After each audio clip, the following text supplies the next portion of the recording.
Good evening, everyone, and welcome to the world of the International Fab Talks. As usual, we are back again, and today we are focusing on health. It could be physical health, it could be mental health as well. We'll get to know how mental health and physical health are related. And we have a very important person who's joining us all the way from Dehradun, Uttarakhand. He's going to share his journey with us today and enable us to understand the importance of mental health and how it has its effect on the physical health as well. Is there a cure or not? Why do some people have recurrence or relapse of certain diseases? We'll get to know from our specialist. He's none other than Dr. Pawan Sharma, the psychedelic.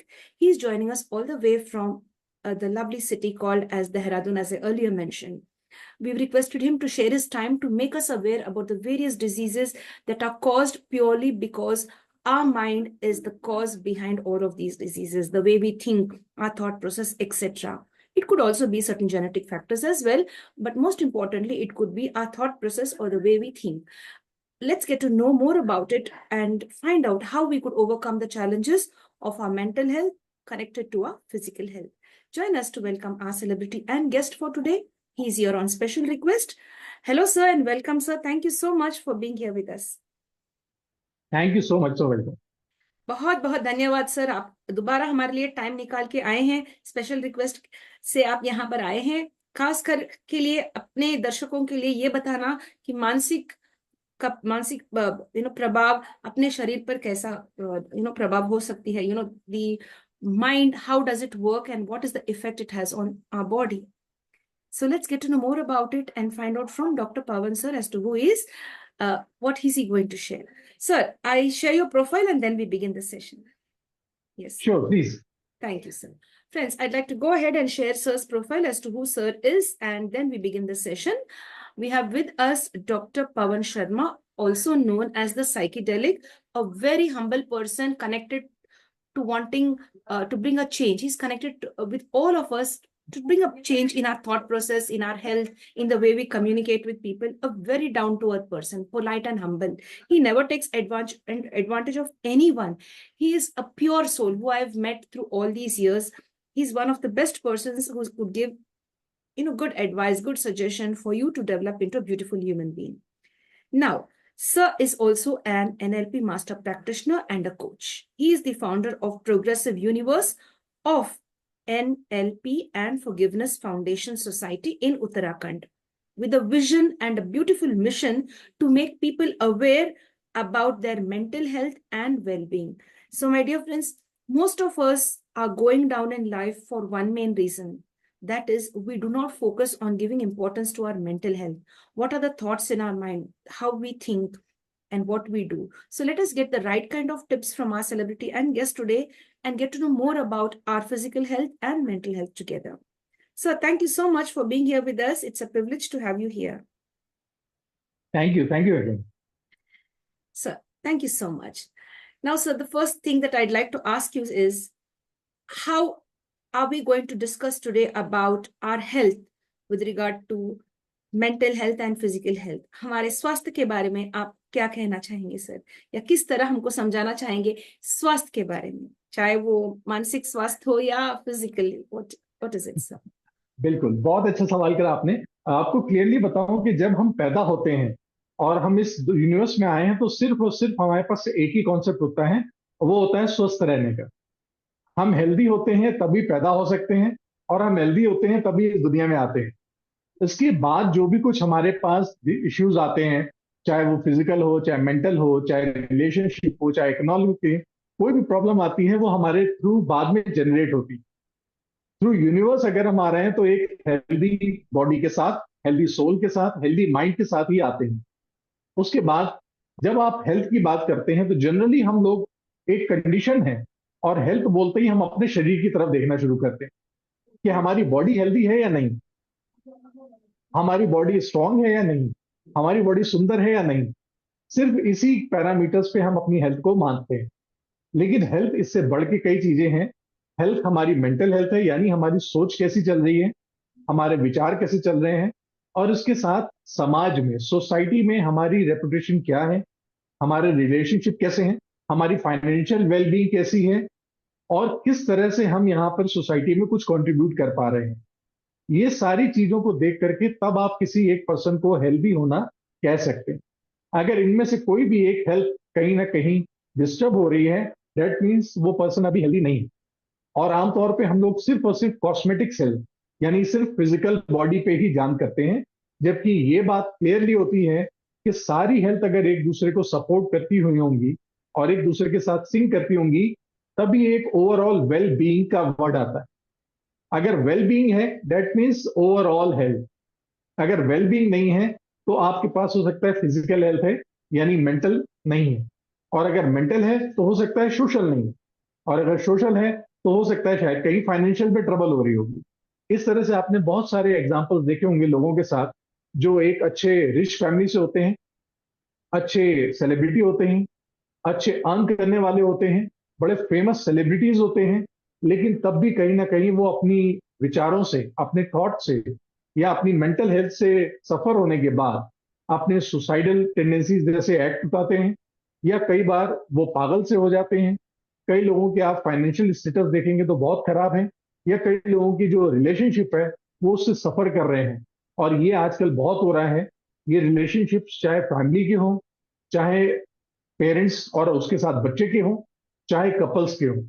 तो इस तरह से health का मतलब सिर्फ ये हो जाता है कि अगर हम सोशली, फाइनेंशियली, स्पिरिचुअली, मेंटली और फिजिकली इन सारे चीजों के साथ अच्छे हैं, तब हम हेल्दी होते हैं। और हेल्दी होना बीमारियों का ना होना या एब्सेंस ऑफ डिजीज नहीं है। ये होता है कि इन सारी चीजों के साथ हम कितना अच्छे से रह पा रहे हैं और कितना अच्छे से हम इन सब चीजों के साथ सिंक हैं और तालमेल बैठा पा रहे हैं। This is complete health. ये पूरा स्वास्थ्य है। यस सर, बहुत बहुत धन्यवाद। You have share that very well. आपने बहुत अच्छी तरीके से समझाया सर, दैट्स रियली नाइस। अब ज्यादा से ज्यादा लोग कॉस्मेटिक सर्जरीज पर ज्यादा ध्यान दे रहे हैं, द एक्सटीरियर लुक, लेकिन जो अंदर यस, मन में जो चल रही है, बहुत कम लोग काउंसलर्स के पास जाते हैं, बहुत कम लोग अभी भी झिझकते हैं। ब्यूटी पार्लर जाना या सैलून जाना, वहां पर अपने आप को मेकअप करना, द एक्सटीरियर पार्ट तो वो बहुत पैसे खर्च करते हैं। लेकिन एक काउंसलर के पास जाके बैठ के बात करना, या सही साइकोलॉजिस्ट के पास जाना एंड गेट जी, correct type of help for their mental health, वो बहुत सारे लोग नहीं कर रहे, अभी भी डर रहे हैं बाहर आके। ये तोड़ के आना है बाहर। What I would like to say is they have to break this barrier and come out and meet the right kind of counselors and get the right kind of information. That's really nice what you've shared. बहुत बहुत धन्यवाद sir. Sir, अभी लोग अक्सर बीमार क्यों होते हैं, किस वजह से? सभी ठीक ठाक ही चलते हैं, अचानक बीमार हो जाते हैं, तो ऐसा क्यों होता है? जैसे कि अभी आपको बताया है कि हम सिर्फ और सिर्फ हेल्दी रहने के लिए ही पैदा हुए और हेल्दी रहने के लिए ही हम जीते हैं। लेकिन हमारे पास जो हेल्थ खराब होने का तरीका है, वो आप देखेंगे तो मेडिकल साइंस भी ऑलरेडी बोल चुका है कि हमारी ऑलमोस्ट ऑल डिजीजेस साइकोसोमेटिक होती है। यस। यानी वो डिजीज जो हमारे अंदर ब्रेन से पैदा होती है, हमारे विचारों से पैदा होती है। आप अगर देखेंगे तो हम इस समय जहां भी रह रहे हैं, जिस भी एनवायरनमेंट में रह रहे हैं, वो कहीं ना कहीं इन्फेक्शन से, बैक्टीरिया से और अदर ऐसे हार्मफुल इंग्रेडिएंट से भरा हुआ है जो कहीं ना कहीं हमारे शरीर को डैमेज कर सकते हैं, हमारी हेल्थ को नुकसान पहुंचाते हैं। लेकिन उसके बाद भी अगर हमारा इम्यून सिस्टम सही है, यानी हमारा डिफेंस मैकेनिज्म वो सही है, तो हम पे ये सारी चीजें इफेक्ट नहीं करती। बार बार वेदर बदलता है, वेदर के चेंजेस होते हैं, फिर इसी तरह से क्लाइमेट बदलता है, इन्फेक्शंस हमारे आसपास हैं, वो सारी चीजें बचाने का काम हमारा डिफेंस मैकेनिज्म करता है। और वो डिफेंस मैकेनिज्म, ये समझ लीजिए कि हमारी बॉडी का हर एक सेल्स अपने आप में एक इंटेलिजेंस है। वो खुद को मालूम है उसको कि उसको कैसे आपको बचाना है। लेकिन जब कभी हमारे पास कोई एक ऐसा नेगेटिव थॉट आ जाता है, एक ऐसा विचार आ जाता है जो हमारा सेंटर ऑफ फोकस हमारी हेल्थ और डिफेंस से हटके किसी और कंसर्न की तरफ शिफ्ट कर देता है, तो हमारा सेल्फ डिफेंस मैकेनिज्म वीक होकर के किसी और दूसरी चीज पे फोकस होकर काम करना शुरू कर देता है। तो हमारा डिफेंस मैकेनिज्म जिन बैक्टीरियाज को, जिन इन्वेडर्स को, जिन कनेक्शंस को या जिन इन्फेक्शंस को वो प्रिवेंट कर रहा था, हमारी बॉडी से निकाल के बाहर ले जाना जा रहा था, वो बाहर ना ले जा करके उनसे कमजोर होकर के उनको बॉडी में आने का मौका दे देता है। और जैसे ही वो हमारी बॉडी में आते हैं, हमारे सेल्स को, हमारे जीन्स को, हमारे जेनेटिक्स को डिस्टर्ब करते हैं, और तुरंत जैसे ही वो चेंजेस आते हैं हमारी बॉडी में, वो बॉडी हमारी कई बार एब्जॉर्ब नहीं कर पाती है। उस वजह से जो दोनों के बीच में फाइट होती है, वो हमारे लिए डिजीज के रूप में बाहर आती है। और इन डिजीज के बहुत सारे नाम हैं, अलग अलग अलग। और मोस्ट कॉमनली अगर आपको बताएं तो वो दैट इज एलर्जी। अगर एलर्जी ही किसी को है तो यकीनन वो एलर्जी किसी पर्टिकुलर चीजों से होगी। इसका मतलब कि आपकी बॉडी उसके साथ सही से तालमेल नहीं बैठा पा रही है, और वो कहीं ना कहीं हमारी बॉडी ने सोच से समझ रखा हुआ है कि हमारा डिफेंस मैकेनिज्म सिस्टम उसको ल्यूपोल को हैंडल नहीं कर पा रहा है। तब वो एलर्जीज हमारे पास आ रही है। इसी तरह से जब कोई नेगेटिव थॉट होता है, इश्यू होते हैं, वो सारे इश्यू हमारा ब्रेन, हमारा सबकॉन्शियस माइंड और हमारी नॉलेज और लर्निंग के हिसाब से उसको सॉल्व करने की कोशिश करता है। लेकिन जब कभी वो उसको सॉल्यूशन नहीं ले पा रहा होता है अपनी इंटेलिजेंस के हिसाब से, और बहुत समय तक अपने पास रखता है, एस्टिमेटेड है कि 60 दिन, यानी 2 महीने करीबन, जब तक उसको वो सॉल्यूशन नहीं मिलता है, तो वो हमारे न्यूरोलॉजी, हमारी फिजियोलॉजी की तरफ ब्रेन वो इश्यू को ट्रांसमिट कर देता है। और वो हमारी फिजियोलॉजी में शरीर के उस पार्ट को डैमेज करती है, या उस पार्ट तक पहुंचती है जो सबसे ज्यादा वीक होता है, या कह लीजिए जिसके लिए हम बहुत ज्यादा कई बार कंसर्न भी होते हैं। अगर आप देखेंगे कुछ लोग अपने बाल को लेके बहुत ज्यादा कंसर्न है, अपनी स्किन को लेके कंसर्न है, या किसी पर्टिकुलर ऑर्गन को लेकर के वो थोड़ा सा चिंता में है। ऑटोमेटिकली जब वो इश्यूज सॉल्व नहीं होता, तो वो उनके बाल, स्किन या पर्टिकुलर उस ऑर्गन को लेकर के डैमेज करना शुरू कर देता है। क्योंकि हमारा ब्रेन नहीं को नहीं जानता, वो हाँ को समझता है। तो जिस ब्रेन को भी आप डाउट भी दे रहे होंगे बजाय स्ट्रेंथन करने के, वो उस डाउट पे ही जाके इफेक्ट करता है और उस ऑर्गन को डैमेज करना शुरू करेगा।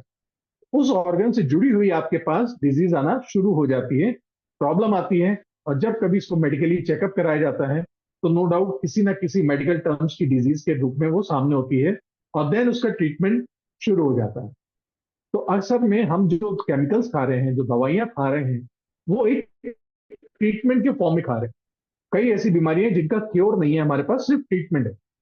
अगर डायबिटीज हमारी डायग्नोज हो गई, अगर थायराइड डायग्नोज हो गया, ब्लड प्रेशर डायग्नोज हो गया, कैंसर डायग्नोज हो गया, कोई ऐसी बीमारियां डायग्नोज होती हैं, इनको हम लोग ऑटो इम्यून डिजीज कहते हैं।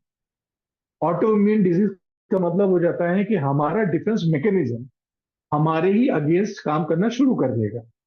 यानी वो गुड सेल्स, हेल्दी सेल्स और इल सेल्स दोनों के बीच में डिफरेंस नहीं समझता, वो सिर्फ मारना शुरू कर देता है। तो ऐसे में हमारे हेल्दी सेल्स भी डैमेज होते हैं, और हमारे पास ऑटो इम्यून की डिजीज शुरू हो जाती है, जिसका लाइफ टाइम सिर्फ ट्रीटमेंट चलता है, क्योर नहीं होता। और अगर हम उस इश्यूज को रिजॉल्व करना चाहें, उसको टच करेंगे, तो हमारी डिजीज भी ठीक होना शुरू कर देती है।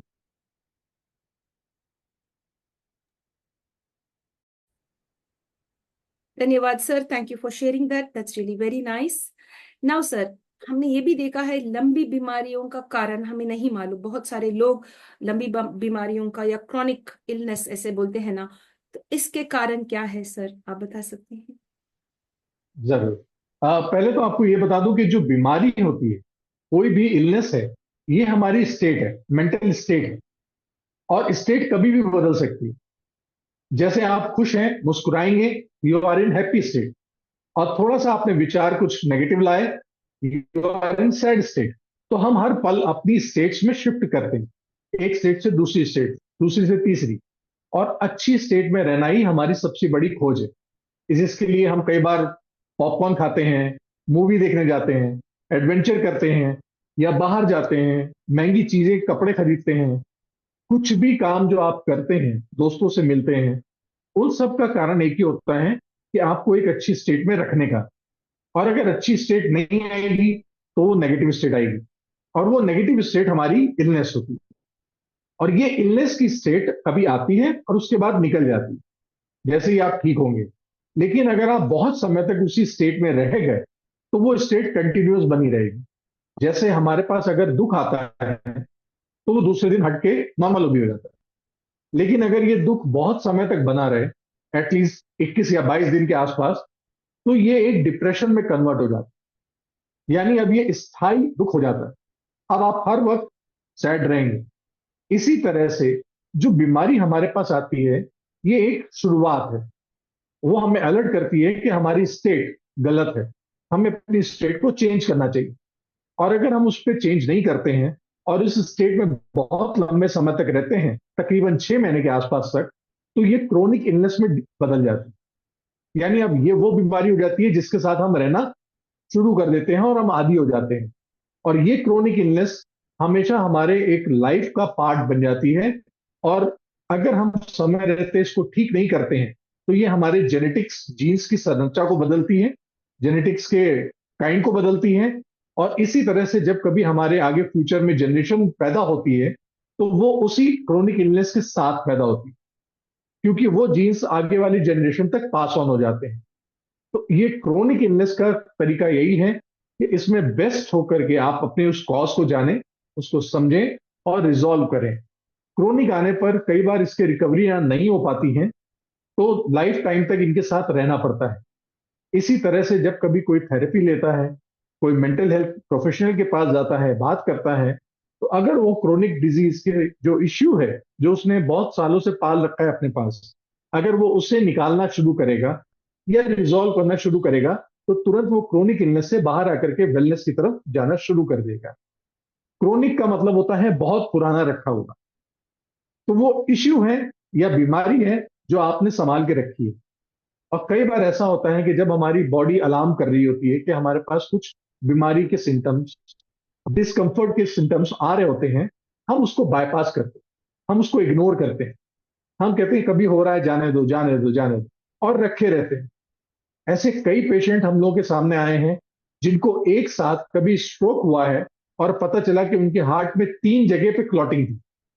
यानी वो 3 क्लॉटिंग एक बार में नहीं आई, शुरू हुई है एक करके, और उसको हम कई बार इग्नोर करते रहे, बाईपास करते रहे, छोड़ते रहे, उसको हमने अलर्ट नहीं करा। तो नो डाउट एक सेल अगर खराब है, तो वो अपने साथ और ज्यादा सेल बनाना शुरू कर देता है, वैसे डैमेज करने वाले। आपको ये जान के अच्छा लगेगा कि हमारी बॉडी दिन भर में एक सेल ऐसा खत्म करती है जो शायद फ्यूचर में कभी भी कैंसर बन सकता है। उसको डायग्नोज करती है और उसको खत्म करती है। लेकिन जब हम उसका अटेंशन किसी और तरफ डाइवर्ट कर देते हैं, जैसे ओवर थिंकिंग, स्ट्रेस, किसी और चीज की टेंशन, परेशानी, तो हमारी बॉडी अपने प्रिवेंशन पे काम ना करके किसी और स्ट्रेस पे काम करना शुरू कर देती है। इसी तरह से हम जब खाना खाते हैं, खाना खाने के बाद हमारा सबकॉन्शियस माइंड हमारी बॉडी को उस खाने को पचाने के लिए अलार्म देता है कि अब हमारा काम है इस खाने को पचाना। लेकिन जब आप देखेंगे कि जब उसके पास, ब्रेन के पास ओवर थिंकिंग आ जाएगी, कोई नेगेटिव थॉट्स आ जाएंगे या कोई इश्यू या स्ट्रेस आ जाएंगे, तो हमारा वो खाना भी डाइजेस्ट नहीं होता। और वो डाइजेशन खराब हो जाने की वजह से हमारे को भूख नहीं लग रही होती है, और हमारा जो खाया हुआ खाना है वो कहीं ना कहीं एक स्टोरेज में जाता है, वो डैमेज करता है। तो हमारे अंदर ओबेसिटी और उससे जुड़ी हुई कई और बीमारियां वो शुरू होती हैं। इसी तरह से आपने देखा है कि लीकी गट, हमारा लीकी गट होने लगता है। दैट मीन्स गट के ऊपर जो एक प्रिवेंटिव लेयर है, वो प्रिवेंटिव लेयर डैमेज हो रही है। It is just like ozone. जैसे ओजोन हमारी पृथ्वी को बचाती है, अर्थ को बचाता है दूसरे प्रिवेंशन अंतरिक्ष से, वैसे ही हमारी बॉडी में लेयर होती है जो कि लीक की गट करने में वो केमिकल हट जाता है। तो हमारा गट लीक हो जाता है, उसके अंदर एसिड और अदर केमिकल्स आना शुरू हो जाते हैं।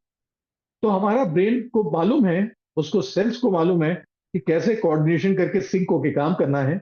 लेकिन हमारा एक नेगेटिव थॉट, एक स्ट्रेस या एक ओवर थिंकिंग हमारे उस वेलनेस के काम से डाइवर्ट करती है और हमें इलनेस की तरफ ले जाती है।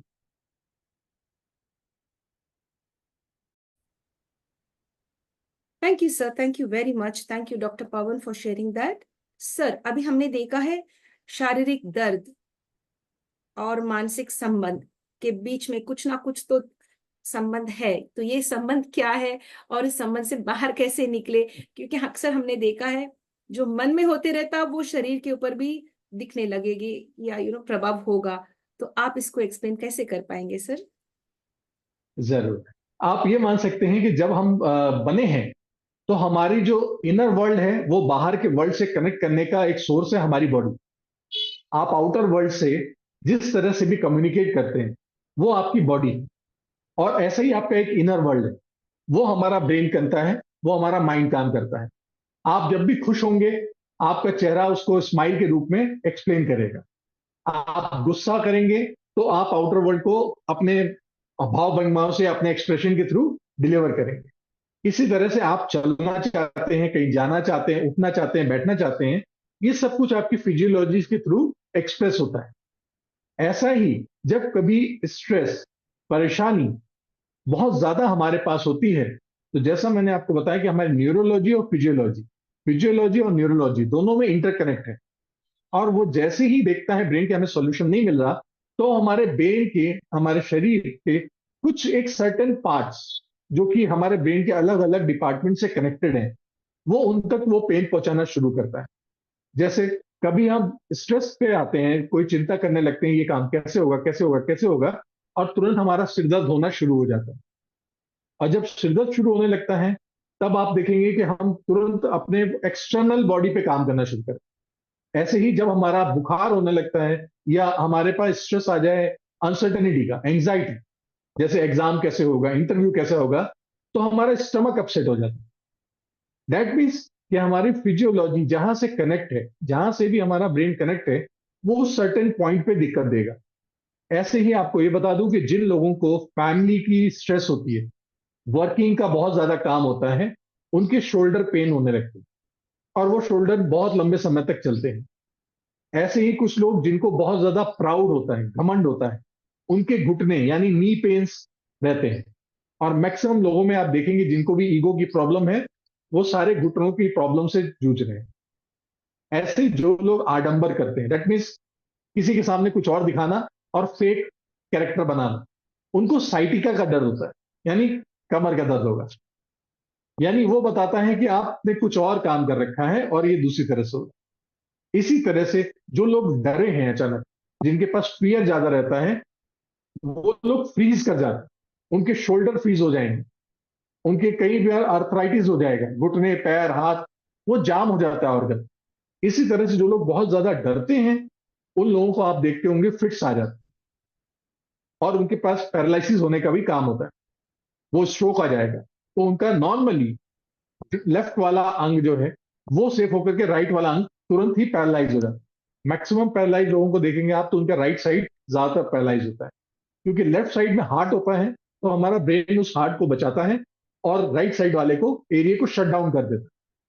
क्योंकि जब भी स्ट्रेस आता है, हमारा ब्रेन एक जनरेटर की तरह से काम करता है, और वो ओवरलोड होने पर जरूरी अंग को, वाइटल ऑर्गन्स को ही काम में रखता है, बाकी ऑर्गन को शट डाउन करता है।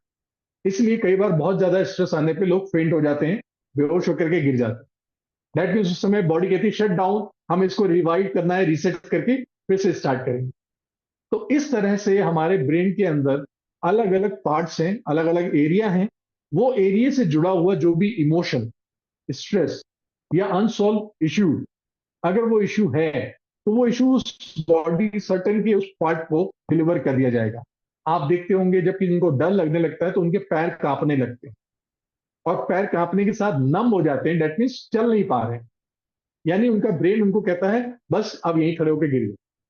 ऐसे ही कुछ लोगों के हाथ कांपने लगते हैं, अगर हथेलियों पे पेन हो रहा है, तो भी उनको वहीं पे आता है स्ट्रेस के साथ, शिवरिंग होगी, पसीना आएगा। तो ये सारे फिजिकल सिम्टम्स आपके मेंटल कंडीशन के ऊपर डिपेंड है। अगर कोई भी फिजिकली चैलेंज आ रहा है, that means there are some issues in our brain, जो अभी हमें फिजिकली रिफ्लेक्ट हो रहा है। आजकल आप जितने भी डॉक्टर्स को देखेंगे, दे आर मोस्ट अवेयर। अगर उनको बोला जाता है कि हमारी शरीर में दर्द हो रहा है, बॉडी में पेन है, और हमारी भूख ज्यादा नहीं लग रही है, वो सबसे पहले पूछते हैं आपको कोई स्ट्रेस है क्या, आपका काम कैसा स्ट्रेसफुल है। और इसी तरह से स्ट्रेस अब आप आंखों पे भी आने लगा, क्योंकि जितने लोगों को आप देख रहे होंगे कैटरेक्ट का प्रॉब्लम है, या कम दिखाई देता है, वो एक हाई लेवल की स्ट्रेस से बाहर जाते हैं। अगर आप जाने तो आप, एक बहुत पुरानी कहावत है जिसमें कहा जाता है कि आंखें हमारे दिमाग की खिड़की हैं। यानी किसी की आंखों को देख करके आप उसके ब्रेन के अंदर क्या चल रहा है, ये जान सकते हैं। तो सबसे पहला इफेक्ट हमारी आंखों से होता है। तो इस तरह से स्ट्रेस के, डिस्कम्फर्ट के, अनश्योरिटी के, अनसॉल्व इश्यूज, ये जितने भी हमारे ब्रेन में चल रहे होते हैं न्यूरोटिक, ये सारे हमारी बॉडी को ट्रांसमिट होते हैं, और ये ही क्रोनिक डिजीज बन जाते हैं और ये हमारी बॉडी के पेन बन जाते thank you doctor Pawan for sharing all of that. आपने बहुत क्लियर स्पष्ट रूप से बताया कि भाई क्या हो सकता है अगर हमारा थॉट प्रोसेस या हमारे जो मानसिक प्रभाव हैं। जो है अपने शरीर पर किस तरह नेगेटिव इफेक्ट हो सकता है। That's really very nice. बिल्कुल। डॉक्टर पवन सर, मैं ये आपसे पूछना चाहूंगी, मैंने बहुत सारे लोगों को देखा है, अंदर से बहुत दर्द भरे कहानी उनका है, लेकिन बाहर खुशी से वो स्माइल करते हैं, अपने गम को छुपाते हैं। ये कैसे कर पाते? और अपने आप अंदर मजबूत रहते हैं, जितना भी फेस कर, कितना भी टॉर्चर उन लोग सह रहे हैं, समझो फाइनेंशियल, फिजिकल, इमोशनल, जो भी हो, लेकिन जब किसी से मिलते हैं ना तो वो उनके चेहरे पर वो मुस्कुराहट रहती है। बाहर वालों को नहीं मालूम होता कि इनके साथ कुछ बुरा भी हो रहा है, लेकिन वो नहीं दिखा रहे दुनिया को, या उनका शरीर भी नहीं दिखा रहा, तो they are balancing it well. ये कैसा संभव है? बिल्कुल, एक्चुअली ऑड मैन आउट का सिस्टम होता है कि जब भी आप सोसाइटी से ऑड होंगे, लोग आपसे दूर हो जाएंगे। और इनको आप देखेंगे तो दे आर फेकिंग स्माइल। उनकी स्माइल फेक होती है, यानी वो सिर्फ फोटो तक होगी। अगर आपको रियल स्माइल जाननी है तो आप लोगों की आंखों में देखिए। आंखों के ये जो किनारे वाले हिस्से होते हैं, यहाँ पे क्रोफिट बोलते हैं। दैट मीन्स कोई हंसेगा तो वो आंखों से भी हंसेगा। यहाँ पे लकीरें पड़ जाएंगी तीन, जिसको हम लोग क्रोफिट बोलते हैं टेक्निकली। तो वो रियल में स्माइल कर रहा है। और मैक्सिमम टाइम आप देखेंगे कि जो लोग ज्यादातर स्माइल करते हैं, वो कहीं ना कहीं एक बहुत बड़ा पेन है जो अंदर हाइड करे हुए। अगर आप चाहें तो उनको ये बोल सकते हैं, कभी कोई ऐसा आप लोगों से टकराए तो आप उसको ये कह सकते हैं कि आप मेरे साथ कॉन्फिडेंट हैं, सेफ हैं, और आपकी बातों को हम बहुत ही कॉन्फिडेंशियल रखेंगे। प्लस आप हम पे भरोसा कर सकते हो। कृपया अपनी बात बोलो, प्लीज अपनी बात हमें प्रॉब्लम बताओ। तो आप देखेंगे कि वो आपको एक ट्रस्टेबल पर्सन जैसे ही पाएंगे, वो तुरंत अपनी बातें आपके साथ डिस्कस करना शुरू कर देंगे। हाँ, इसी ऐसे ही लोग आपको आप अक्सर न्यूज में देखते होंगे, अरे ये कल तक तो बहुत अच्छा हंसता मुस्कुराता था, आज तो इसकी सुसाइडल खबर आई है, या स्ट्रोक आ गया इसको, अरे ये कैसे हो गया, हार्ट अटैक कैसे आ गया। तो ये इसीलिए आता है क्योंकि ये लोग मैक्सिमम टाइम फेक करके बाहर वालों को नहीं बताते हैं कि क्या हो रहा है। और अंदर जब भी वो स्ट्रेस रहता है, there are so much imbalance of chemicals. ये आप इस तरह से मान लें जैसे ज्वालामुखी के अंदर बार बार प्रेशर कम्युट हो रहा है, और वो प्रेशर जब भी ब्लास्ट होगा तो वो कहीं ना कहीं से डिजास्टर करके बाहर आएगा। तो ऐसा ही उनके पास कोई न्यूरोटिक थॉट पड़ा हुआ है जो अभी तक सॉल्व नहीं हो पा रहा, और वो बाहर आने आ पा। तो ये जितनी बार भी टच करेंगे वो उतना ज्यादा बड़ा होता जाएगा और बड़ा। और ये खास तौर से इसलिए होता है कि जो मेल होते हैं वो ज्यादातर रो नहीं पाते। फीमेल्स के साथ ऐसा होता है कि वो कहीं छुप करके या दोस्तों के साथ या रिश्तेदारों के साथ वो आंसू की तरह से रो लेते हैं।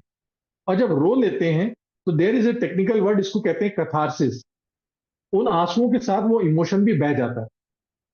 लेकिन मेल के साथ ऐसा नहीं हो पाता। मेल हर जगह रो नहीं पाता है।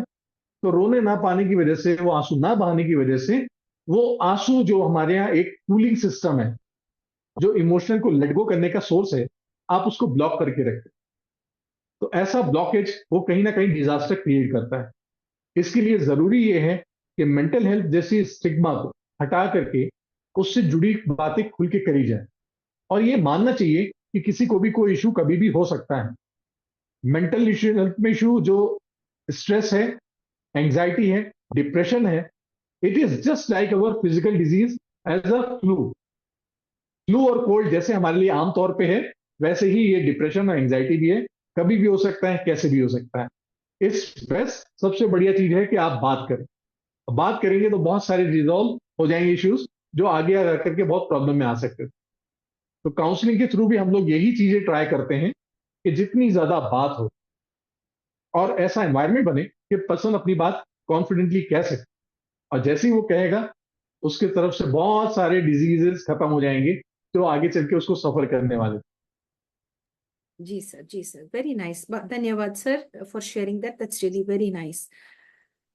तो ये निवेदन है सभी से, काउंसलर से मिले, झिझकना नहीं, सामने आए। जैसे हम आपने कहा फ्लू और कोल्ड जैसे बिल्कुल। नॉर्मल है, वैसे डिप्रेशन में जाना और एंजाइटी फेस करना, ये सभी भी आम बात है, सब लोग इसको एक्सेप्ट करना है और आगे आके उसका इलाज भी करना है, सही लोगों के साथ बात करना है एंड समस्या को हल, सुझाव लेके आना, सॉल्व द प्रॉब्लम। बिल्कुल। That's really nice.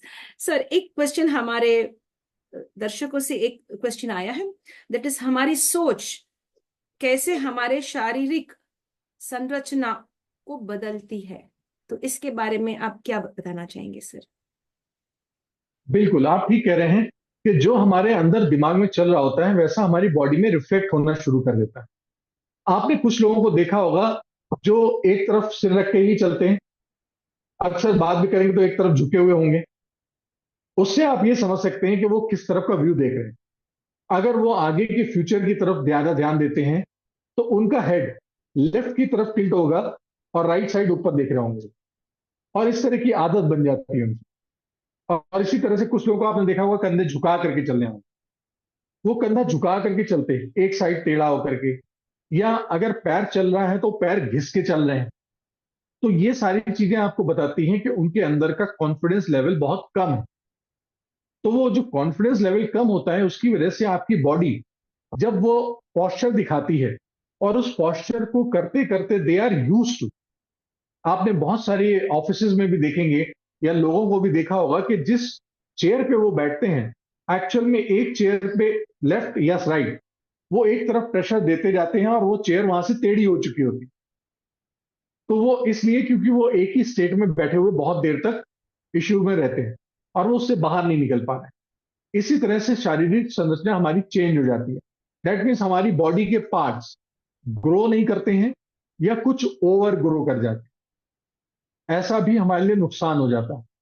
अगर हम बहुत ज्यादा अपनी नाक के लिए कंसर्न है कि मेरी नाक कैसे लग रही होगी, तो यकीनन मेरी नाक में डिसऑर्डर आना शुरू हो जाएगा। और इसी तरह से हम अपने स्ट्रक्चर को लेकर के जब ज्यादा कंसर्न होते हैं तो उस स्ट्रक्चर में एबनॉर्मेलिटी आने लगती है। तो वो एबनॉर्मेलिटी हमारे बॉडी के स्ट्रक्चर को चेंज करती है, और ये स्ट्रक्चर हमारे बनावट, बालों में, आंखों में, या होठ, मुंह, जब आप कहीं देखेंगे लोगों के मुंह टेढ़े हैं, तो वो टेढ़े भी इसी वजह से हैं क्योंकि उन्होंने एक इमोशन बहुत समय तक रखा अपने पास। या तो वो एनवी था, या वो जेलेसी था, या वो किसी को कहते होंगे हमें तुम्हारी वैल्यू नहीं, इंपॉर्टेंस नहीं। तो वो ऐसा मुंह बना करके रखते हैं, तो वो वैसे के वैसे ही टेढ़े होते जा रहे हैं। इसी तरह से लोगों के हाथ, उंगलियों में आप देखेंगे तो वो उंगलियां टेढ़ी सी हो रही हो, वो कहीं ना कहीं उन पे शॉक आ रहा है, और वो शॉक अभी तक उसको ट्रॉमा से बाहर नहीं निकले, तो वो उनकी उंगलियां पैरालाइज सी हो रही। अगर आप उनसे कहेंगे उंगली पूरी सीधे करो तो शायद नहीं कर पा रहे। तो इसी तरह से हमारी बॉडी का स्ट्रक्चर हमारी सोच की वजह से चेंज होने लगता है। अगर हमारा बॉडी ज्यादा कूल और काम रखना चाहते हैं तो बेटर है कि हमारा इंटरनल पार्ट जो हमारा सबकॉन्शियस है वो जितना ज्यादा रिलैक्स हो, कूल हो, कंपोज हो, आप देखेंगे आपकी फिजियोलॉजी वैसे ही हो जाएगी। आपने बहुत सारे लोगों को शोल्डर ड्रॉप देखा होगा। वो शोल्डर ड्रॉप इस वजह से है क्योंकि वो डिप्रेशन में, किसी दुख में, हेल्पलेस है।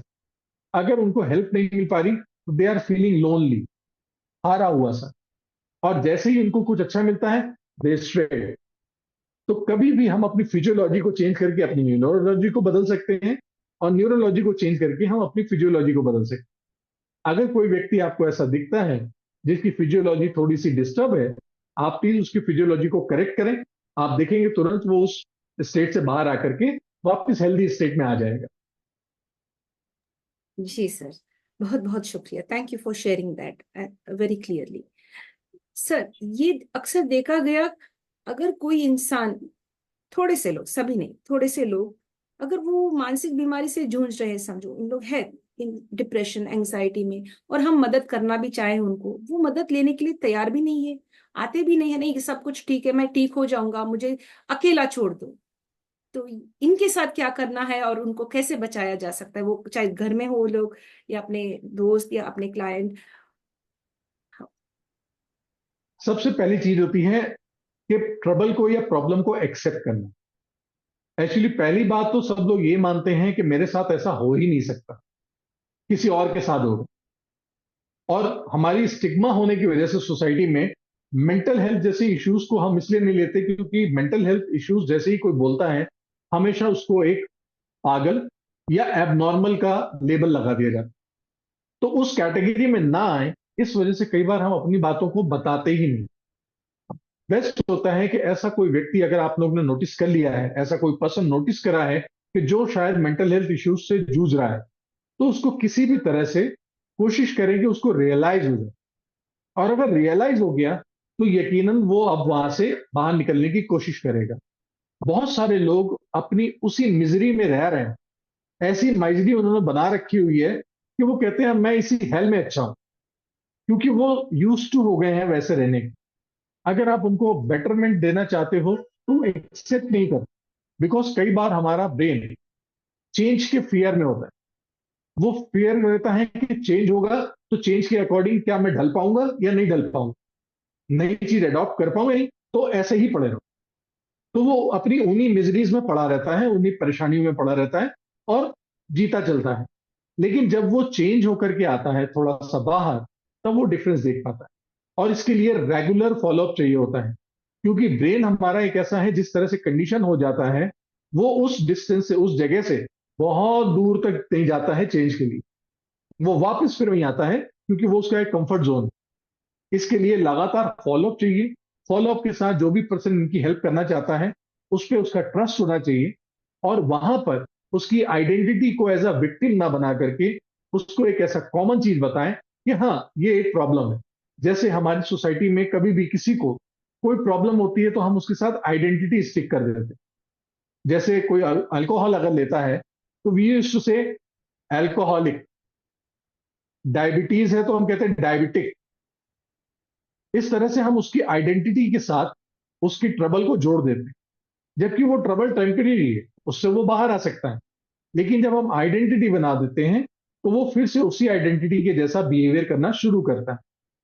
अगर कोई अल्कोहलिक है तो रेस्ट ऑफ द टाइम वो ओके है, एक सर्टेन टाइम पे वो अल्कोहल लेता है तो वो अल्कोहलिक हो जाता है। जैसे अगर मैं आपके माध्यम से बाकी लोग जितने भी जुड़े हैं, मैं उनसे पूछूं कि आप में से जो लोग नॉन वेजिटेरियन हैं, वो अपने आप को हाथ उठा लीजिए। तो अगर आप देखेंगे कि नॉन वेजिटेरियन वाले लोग हाथ उठा रहे हैं, और अब अगर मैं ये पूछूंगा कि जितने लोग वेजिटेरियन है वो हाथ उठाइए, तो जब मैंने वेजिटेरियन वालों को हाथ उठाने को कहा है, तो नॉन वेजिटेरियन वाले इसमें से हाथ नहीं उठा रहे हैं। जबकि दिन में या हफ्ते में maximum time they are consuming vegetarian. सबसे ज्यादा वो वेजिटेबल खाते हैं, नॉनवेज कभी कभी खाते हैं, but they keep themselves in negative कि मैं नॉन वेजिटेरियन हूं, भले ही वो ओकेजनली खाते हो या वीक में वंस एक बार ही खाते हो, लेकिन उन्होंने अपनी आप कैटेगरी बना ली नॉन वेजिटेरियन। तो they are stick with their identity, और उसी तरह से वो बिहेव करना शुरू कर देते हैं। तो ऐसे अगर किसी के साथ प्रॉब्लम है, जो एंगर इश्यूज हो, डिप्रेशन के हो, एंग्जाइटी के हो, तो वो इश्यू टेम्परेरी है। उससे बाहर निकाल करके उसे as a normal human being अगर हम एड्रेस करेंगे तो उसके लिए हेल्प हो जाएगी। Thank you, Dr. Dhanyavad, for sharing that. That's really nice. You've given a wonderful example. Now, Doctor, हमने अक्सर देखा है पेरेंट्स बीमार हो जाते हैं। क्यों? अपने बच्चे जो उनको पाल पोस कर बड़ा करे, पढ़ाए लिखाए और एक मुकाम पर लाकर खड़ा करे, वही बच्चे उनको फोन नहीं करते, मैसेज नहीं करते या घर नहीं आके मिलते। तो जो पेरेंट्स हट्टे कट्टे हैं, धीरे धीरे से वो बीमार होने लगते हैं। क्यों? बार बार अपने बच्चों के बारे में सोचना, शायद वो बच्चा उनके बच्चे बाहर देश में हो, या वो स्ट्रेस और टेंशन अंदर से लेते रहते हैं और अंदर से वो कूट कूट कर मरते रहते हैं। फिजिकली भी उनका बिल्कुल। चेहरे पर दिखने लगता। तो एक अच्छा सुझाव ऐसे पेरेंट्स, ऐसे माताएं और fathers and mothers, can you share something from your side how to overcome this challenge? देखिए, इसके लिए सबसे पहला जरूरी तो ये होता है कि पेरेंट्स ही पहल करें और अपने बच्चे से सिंस चाइल्डहुड एक अच्छा रिलेशनशिप बना के रखें। क्योंकि आज की जनरेशन में इश्यू ये होने लगा है कि एज अ पेरेंट वो सिर्फ एक एटीएम का यूज करते हैं, वो एटीएम बन के रह गए हैं, और सिर्फ वो बच्चों की जरूरतों को, पैसा को जरूरत कर रहे हैं। अपनी एब्सेंस में वो सारी चीजें दे रहे हैं। तो यानी बच्चों को भी पेरेंट होने की कोई वैल्यू नहीं पता चल रही। उनको सिर्फ एक चीज मालूम है, पेरेंट वो है जो हमारी जरूरतों को पूरा करता है, बट इनकी इंपॉर्टेंस लाइफ में क्या है ये नहीं पता है।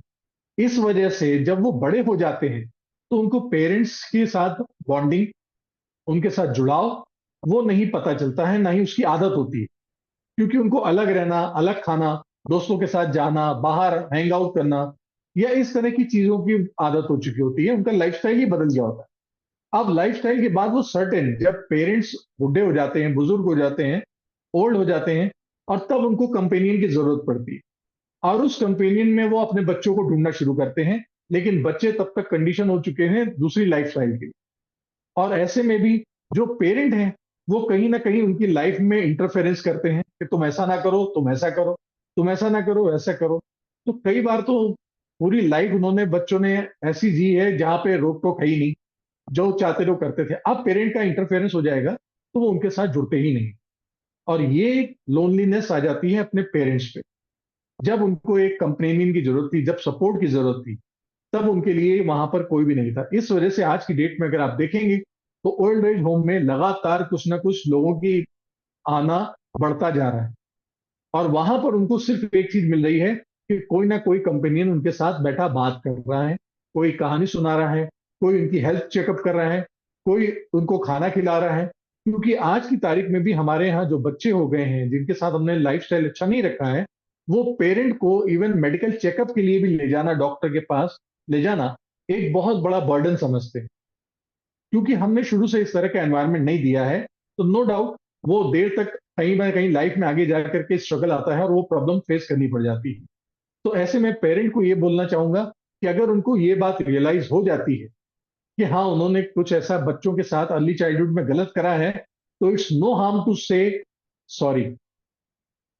अगर वो आज की तारीख में अपोलॉजी कर दे हैं, और उस अपोलॉजी से अगर बच्चे को कहीं ना कहीं उसकी ईगो सेटिस्फाई होती है, तब वो उसके बाद आगे सोचता है कि हाँ ये पेरेंट मेरे लिए जरूरी है। हो सकता है शायद मैंने जो थॉट प्रोसेस बना रखा था वो कुछ और था, लेकिन एक्चुअल में मेरे पेरेंट अच्छे हैं।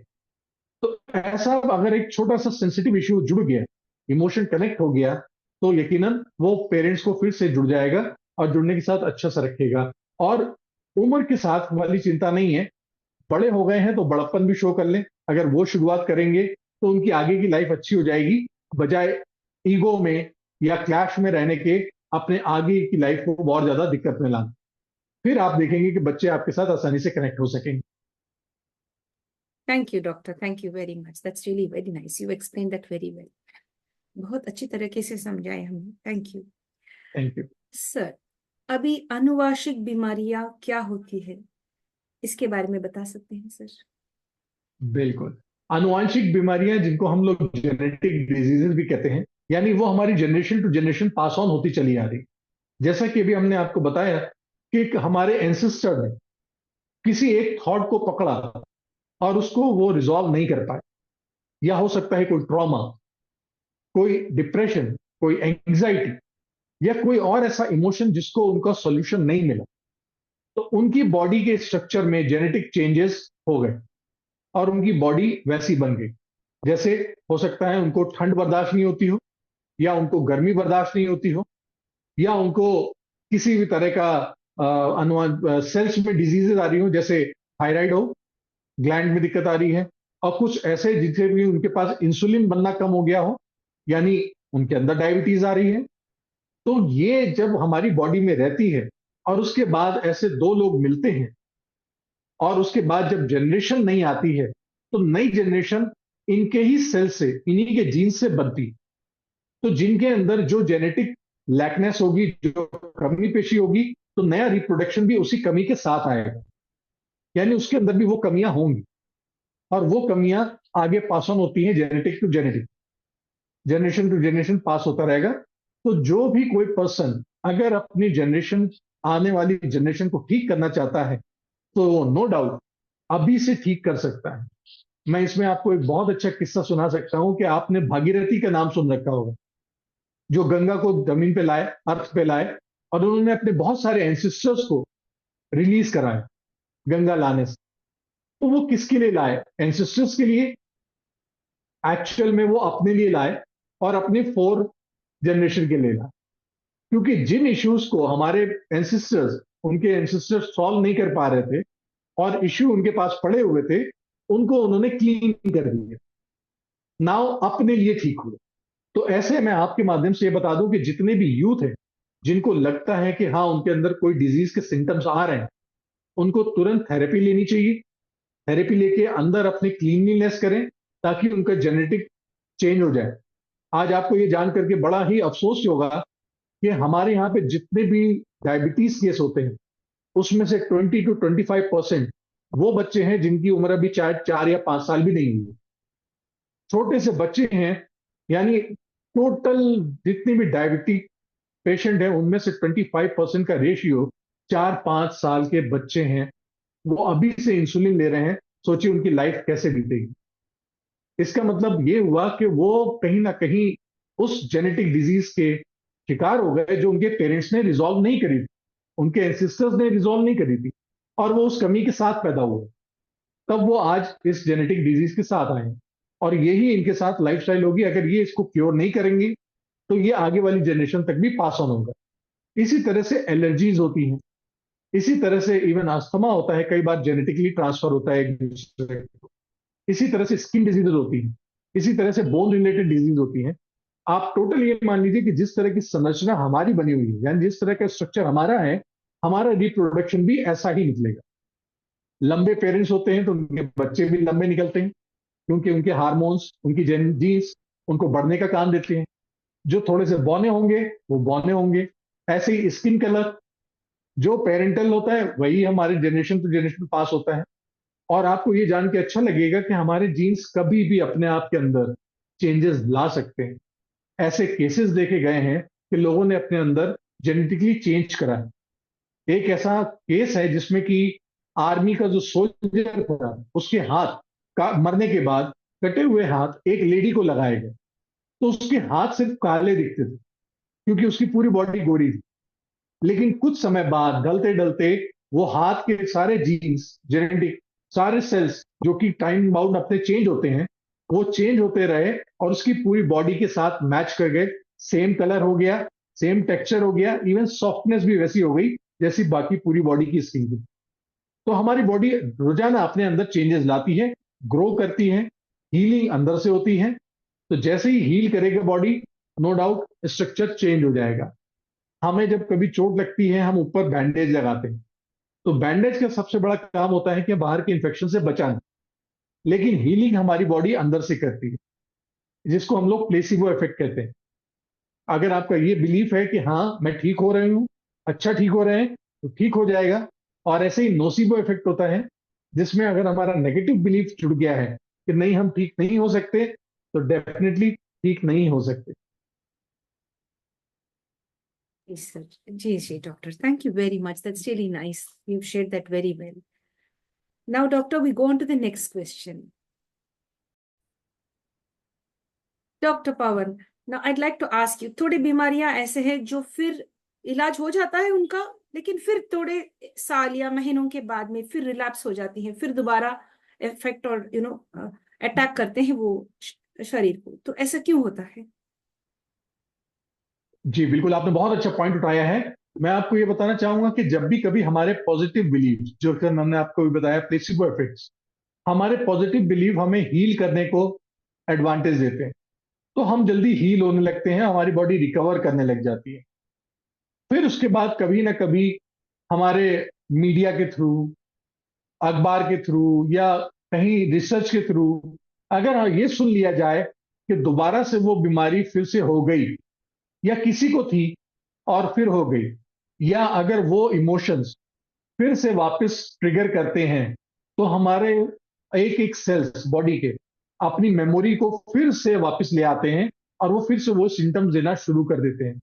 ऐसे बहुत सारे केसेस देखे गए हैं कि जो लोग कैंसर जैसी जानलेवा बीमारी से ठीक हो गए थे, उसके बावजूद दोबारा उनकी जान गई उसी सेम कैंसर से, क्योंकि कहीं ना कहीं उन्होंने उस इश्यू को रिजॉल्व नहीं करा।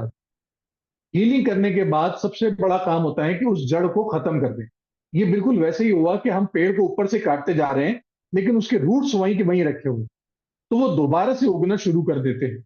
और जब वो दोबारा उगते हैं तो रियली वो बहुत ज्यादा डिजास्टर करते हैं, क्योंकि इस बार जो हमारे थॉट प्रोसेस उनके साथ और पॉजिटिव बिलीफ जुड़ा हुआ है, वो बहुत ज्यादा डिजास्टरेबल होता है, वो बहुत ज्यादा नुकसान देने वाला होता है।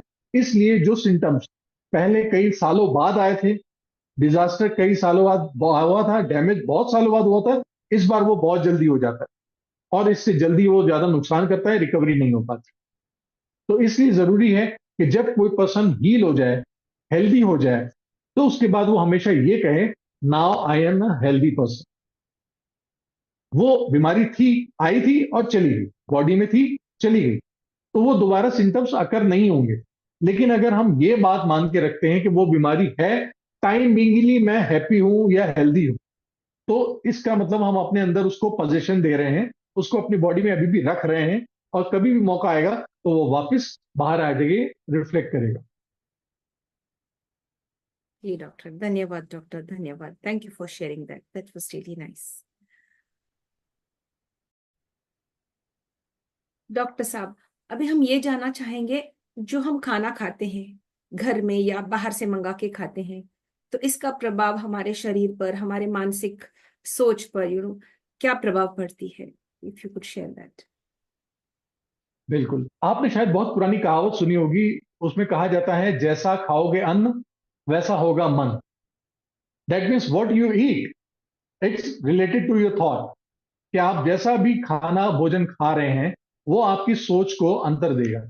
जब आप कभी देखते हैं कि कोई हम लोग रिलीजियस इवेंट्स करते हैं, यानी धार्मिक कोई त्योहार मनाते हैं या कोई चीजें करते हैं जहां पे फास्टिंग करनी होती है, वहां पर पर्टिकुलर कुछ ऐसी ही चीजें खाते हैं जो हमें लाइट रखती, जो हमारे स्टमक को ज्यादा अपसेट नहीं करती।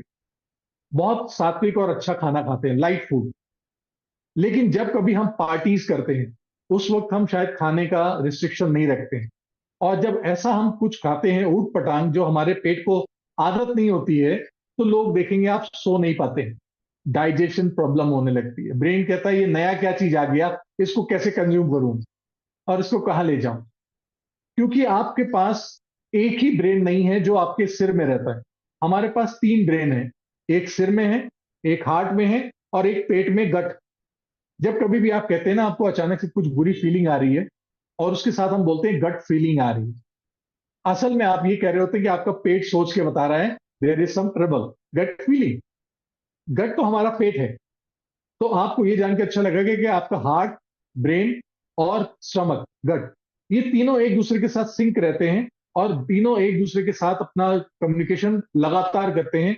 और गट से जाने वाला कम्युनिकेशन 10 टाइम फास्टर होता है जितना कि ब्रेन से गट को जाता है। आप जब भी कोई पेन किलर खाते हैं तो वो पेट में जाती, जो खाना खाते हैं या स्लीप, सोने की दवाई खाते हैं, वो पेट में जाती, लेकिन हमारा ब्रेन सो जाता है। पेन किलर खाते हैं तो जाती दवाई पेट में है, लेकिन हमारा ब्रेन वैसे रिफ्लेक्ट करता है। तो गट का ट्रांसमिशन ब्रेन के साथ 10 टाइम फास्टर है। इसी तरह से जब आप खाना खाते हैं, तो खाना खाने के साथ हमारे बैक्टीरिया, हमारे इनर, जिसको हम माइक्रोबायोम कहते हैं, जो हमारे पेट में कीड़े हैं, छोटे छोटे बैक्टीरियाज हैं, वो उसके अगर यूज टू नहीं है, वो उनको पचा नहीं पा रहे हैं या उनको खा नहीं पा रहे हैं, उनको कंज्यूम नहीं कर पा रहे हैं, तो वो अपने ब्रेन को कहते हैं ये कुछ अलग चीज आ गई है, मेरी कैपेसिटी से बाहर है, हम नहीं संभाल पा रहे। तो नहीं संभाल पाने की वजह से उनको नींद नहीं आती, क्योंकि ब्रेन अब सारी एनर्जी लगाता है उसको कंज्यूम करने में। इसलिए कई बार ऐसा आप देखेंगे, जब सुबह लोग फ्रेश होने जाते हैं, तब भी वो ये कहते हैं मैं फ्रेश नहीं हो पा रहा, बिकॉज मेरा खाना अभी तक डाइजेस्ट नहीं हो पाया। तो आपके लिए सिंपल सा होता है कि जिस तरह से चीजें आप खा रहे होते हैं, उसी तरह के आपका थॉट प्रोसेस बनना शुरू हो जाता है। तो इट्स रिक्वेस्टेड कि जितना भी लोग जंक फूड खाते हैं, इतना फास्ट फूड खाते हैं, या बहुत ज्यादा स्पाइसी खाते हैं, तो ये सारी चीजें आपके गट को, आपकी गट की हेल्थ को इम्पैक्ट करती है, उसके सिग्नल्स को चेंज करती है। और जैसे वो सिग्नल्स चेंज होते हैं, परेशानियां आती हैं, तो उसी तरह से आपका ब्रेन भी काम करने लगता है और वो डिस्टर्ब होता है। इसलिए ज्यादा अच्छा है कि कंज्यूम करें लेस ऑयल, लेस नमक, सॉल्ट, और उसके साथ में लेस स्पाइस। ये तीन चीजों का ध्यान रखें। नमक, चीनी, तेल, ये कम रखिए, तो आपके साथ आसान होगा। बैलेंस डाइट रखिए, और खास तौर से आपके सोने के बीच में और खाने के बीच में एटलीस्ट 1 से 1.5 घंटे का गैप होना चाहिए। आप देख रहे होंगे आजकल की भागदौड़ की जिंदगी में लोग 10-10 बजे खाना खा रहे हैं, 11 बजे खाना खा रहे हैं। वो टाइम ठीक से खाने का नहीं है, और उसके बाद हम आधा घंटा भी नहीं लगाते हैं और सो जाते हैं। तो हमारा ब्रेन सडनली उस पर काम नहीं कर पाता। इसके लिए जरूरी है कि जब आप खाएं और सोएं, इसके बीच में एटलीस्ट 1 से 1.5 घंटे का गैप होना जरूरी है। और जो आप खाएं वो शाम को, रात में इजी हो और हल्का हो। एक कहावत है कि सुबह का नाश्ता लाइक अ प्रिंस, दोपहर का खाना लाइक अ किंग, और रात का dinner is like a queen. यानी रात को आप थोड़ा खाएं, और अगर टाइम बहुत ज्यादा भी हो जाए तो आप उसको कोई बात नहीं, छोड़ सकते हैं, लेकिन ब्रेकफास्ट स्किप ना करें, क्योंकि जिस समय आप उठते हैं उस समय ब्रेन को एनर्जी बढ़ाने के लिए फूड चाहिए होता है, और वो फूड सप्लीमेंट से खा करके एनर्जी करता है। और मैक्सिमम टाइम आप देखेंगे तो हमारे यूथ, हमारे लोग जो प्रोफेशनल है, वो ब्रेकफास्ट ही स्किप कर देते हैं, बिकॉज वो देर से उठते हैं, और देर से उठने के बाद ऑफिस या काम पे जाने के चक्कर में वो ब्रेकफास्ट को स्किप कर जाते हैं, और ये आपकी मेंटल कंडीशन को खराब करता है, मेंटल हेल्थ को खराब करता है। तो बेस्ट ये है कि डाइट इजी लें, और जिन लोगों का बायोमेटेरियल किस तरह का है वो डॉक्टर से चेक कराएं कि उनका बीएमआई हाई है या बीएमआई लो है, क्योंकि कई लोगों को खाना बार बार चंक्स में खाने की जरूरत पड़ती है, और कई लोगों को खाना देर में खाने की जरूरत पड़ती है।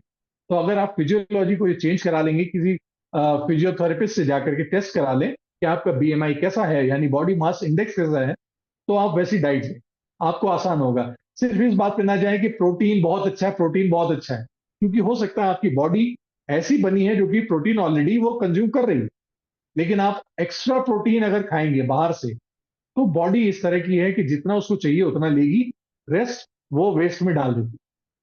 तो पहले अपनी बॉडी का स्ट्रक्चर देख लीजिए, उसके बाद फिर आप काम करें। जी doctor, thank you so much for sharing that, बहुत बहुत धन्यवाद। डॉक्टर, अभी एक लास्ट क्वेश्चन है। तो ये क्वेश्चन क्या जरूर। है, तो सुबह में लोग देर से उठते हैं, डरते हैं उठने के लिए सुबह में, रात भर कुछ सोचते रहते हैं, और सुबह में जब उठते हैं तो फिर एक डर सा लगा रहता कि भाई मैं समाज को कैसे फेस करूं, आज का दिन मैं कैसे बिल्कुल। फेस करूं, मुझे डर लगता है उठने से। तो मेरे बिस्तर में मुझे सुकून है, मैं आंखें बंद करके सो जाऊं। तो बहुत सारे लोग ऐसे हैं, तो इन इसका इलाज क्या है, इससे बाहर कैसे निकले? ये आपने बहुत ही ज्यादा सेंसिटिव पॉइंट उठाया है। एक्चुअली जितने भी लोग आज की डेट में एडिक्शन के साथ में जा रहे हैं, उनको किसी भी तरह का एडिक्शन है, चाहे वो अल्कोहल हो, चाहे वो सिगरेट हो, या कोई और सब्सटेंस अब्यूज, तो वो सारे इसी फियर के साथ, क्योंकि उनके पास क्या है कि एक प्रॉब्लम आई है और उस प्रॉब्लम का सोल्यूशन नहीं मिल रहा, और सॉल्यूशन ना मिलने की वजह से हमारा ब्रेन अलार्मिंग पोजीशन में जाता है। वो कहता है जी इस प्रॉब्लम का सॉल्यूशन बताओ। और जब आप सोने जाते हैं तो वो दिन भर की सारी चीजों का सॉर्ट आउट करता है ब्रेन, कि हाँ सारे काम हो गए, बट ये प्रॉब्लम अभी तक हमारी सॉल्व नहीं हुई है। वो अलार्मिंग करता रहता है, और इसकी अलार्मिंग के लिए कई बार हम सोने के लिए कोई रात को सोने की दवाई लेते हैं, या अल्कोहल लेते हैं, या कोई और इस तरह का केमिकल यूज करते हैं जो थोड़ी देर के लिए हमें सुला देता है, लेकिन वो प्रॉब्लम अभी भी वहीं की वहीं। तो सिर्फ हम सोने का काम करते हैं, और जैसे ही उठते हैं तो प्रॉब्लम फिर वहीं की वहीं अकर होती है, और अब हमें उस प्रॉब्लम को फिर से फेस करना है। तो उसके लिए या तो फिर से हम कोई ना कोई सब्सटेंस अब्यूज या कोई एडिक्शन पालेंगे, और या फिर हाइड आउट के लिए हम कोशिश करते हैं कि हम जितनी देर में उठें उतना अच्छा है। दैट मीन्स हम प्रॉब्लम को डिले करें। इससे कोई फायदा नहीं है, क्योंकि जब भी आप अलर्ट मोड में आएंगे वो प्रॉब्लम सामने रहेगी। इंस्टेड ऑफ डिले, आपको चाहिए कि आप ये एक्सेप्ट करें कि yes there is a problem, now अब मेरे पास रिसोर्सेज क्या है, और उस रिसोर्सेज को लेने के बाद क्या मैं इसमें बेस्ट से बेस्ट सॉल्यूशन निकाल सकता हूं। और अगर मैं निकाल पा रहा हूं तो इट्स गुड, अगर नहीं मिल पा रहा है तो मैं कौन से ऐसे एक्सपर्ट को, कौन से ऐसे सिग्निफिकेंट पर्सन है जिसको मैं कंसल्ट करूं, डिस्कस करूं, तो वो मेरी प्रॉब्लम को सॉल्व कर दे। अल्टीमेटली जब तक वो प्रॉब्लम सॉल्व नहीं होगी, आपका ब्रेन उसको हमेशा अलार्मिंग स्टेज में रखेगा, और आपको कभी भी रेस्ट नहीं लेने देगा। तो ऐसे लोगों को आप देखते हैं कि ज्यादातर नींद से जुड़ी प्रॉब्लम आने लगे, वो रात को सोते नहीं है, और they are use to taking sleeping pill. वो सोने की दवाइयां खाना शुरू कर देते हैं, गोलियां लेना शुरू कर देते हैं, और उसके बावजूद भी जिस दिन वो ज्यादा इस प्रॉब्लम को कंसर्न करते हैं, वो सोने की दवाइयां भी उन पे काम नहीं करती। उसके बाद वो उसकी डोज बढ़ाना शुरू कर देते हैं। It is just like addiction, कि उनको लगता है कि इसके बगैर नहीं सो पाएंगे, बिकॉज जब तक वो प्रॉब्लम फेस नहीं कर रहे हैं तब तक उनके साथ ये इश्यू रहेगा। और मैक्सिमम लोग, जो लोग स्लीपिंग पिल्स लेते हैं, जिन लोगों को नींद ना आने की बीमारी है, या नींद में बड़बड़ाने की बीमारी है, या सडनली जग जाने की दिक्कतें हैं, वो सारे इन्हीं प्रॉब्लम से हैं कि उन्होंने एक अनरिजॉल्व इश्यू और अनरिजॉल्व कंडीशन सिचुएशन का सामना नहीं कर पा रहे हैं जो उनके लेवल से हो पा रहा है। तो बेस्ट है कि अगर उस सिचुएशन को हैंडल कर लें, फेस कर लें और उससे ओवरकम निकल जाए, तो देखेंगे ये स्लीप डिस्टर्बेंस की जितनी भी बीमारियां हैं, जितनी दिक्कतें हैं, ये सारी सॉल्व हो जाएंगी। आपको कोई भी पिल्स या एक्सटर्नल केमिकल्स लेने की जरूरत नहीं, सिर्फ उस एक इश्यू को एड्रेस करने की और उसको रिजॉल्व करने की जरूरत। जी डॉक्टर, थैंक यू डॉक्टर साहब, बहुत बहुत धन्यवाद। आपने हमें बहुत अच्छी तरीके से समझाए एक इश्यूलेस माइंड और एक डिजीज फ्री बॉडी कैसे रख सकते हैं। यू गिव बिल्कुल। Several tips, you given us the right way of understanding our body and our mind. बहुत बहुत धन्यवाद। हमारे मंच पर दोबारा आइए और शेयर कीजिए। Thank you so much. Thank you, आपको बहुत बहुत शुभकामनाएं। और आपका मंच वाकई ऐसा अच्छा है जिससे बहुत लोगों को बेनिफिट भी मिलता है। मेरी तरफ से बहुत बहुत शुभकामनाएं आगे के लिए, बहुत अच्छा। और आपके सारे ऑडियंस को मैं एक हेल्दी लाइफ जीने के लिए ब्लेसिंग्स देता हूं कि वो सारे हेल्दी रहें और आप लोगों के साथ जुड़े रहें। Thank you. Thank you, sir, very much. Thank you for being great and kind. You know, you're a very humble person. जहां हमने देखा है आपका जो सोच है, आपका मन है, आपका जो दिल है, सिर्फ एक या दो लोगों से नहीं, पूरे समाज अच्छा रहना है, सभी लोग अच्छा रहना है, सबके बारे में सोचते हैं और आप बड़े नेक इंसान है। सो आई like the message that you've given today, that is an issueless mind and a disease free body, how to stay safe. Thank you, sir, so much for taking out the time. बहुत thank you. धन्यवाद। Thank you. धन्यवाद। नमस्ते। Namaste, sir. My dear friends, with this we come to an end to the International Fab Talks for today. We had a great time, a learning experience about our mind and body, how the mind affects the body and how we could overcome the challenges. Sir has given us several tips. With this, we'd like to come to an end and sign off for today's session. Please do share this video with the right kind of people. Share it in different groups such that they could benefit and understand what has been shared. And if you like what the International Fab Talk team is doing, stay connected with us. Like, comment, subscribe, and share to the International Fab Talks. And above all, give importance to yourself. Love yourself, love your family, and love the environment. Stay safe. Thank you, sir. Thank you.